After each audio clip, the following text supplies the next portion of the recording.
ನಾನು ಅಖಂಡ ಭಾರತದವನು, ಭಾರತ ಒಂದೇ. ಅದು ಅವರ ಜನರ ಭಾವನೆ, ಒಬ್ಬ ಏನು ನಮ್ಗೆ ಅನ್ಯಾಯ ಆಗಿದೆ ಅಂತ ತಿಳಿಸ್ತಾ ಇದ್ದಾರೆ ಅಷ್ಟೇ.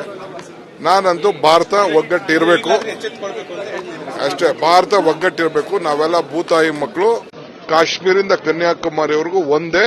ಎಲ್ಲೂ ಅನ್ಯಾಯ ಆಗಬೇಕು. ಹಿಂದಿ ಬೆಲ್ಟ್ಗೂ ಏನು ಒಂದು ಪ್ರೋತ್ಸಾಹ ಕೊಡ್ತೀರಿ, ಅದೇ ನಮ್ಮ ಕಟ್ಟ ಕಡೆಯ ಕೊನೆ ಹಳ್ಳಿಗೂ ಕೂಡ ನ್ಯಾಯ ಸಿಗಿಸ್ಬೇಕು. ಇಂಥ ದೊಡ್ಡ ಅನ್ಯಾಯ ಏನು 9-10 ಬಜೆಟ್ ಅನ್ನ ಕೇಂದ್ರ ಸರ್ಕಾರ NDA ಗವರ್ಮೆಂಟ್ ಮಂಡಿಸಿದೆ.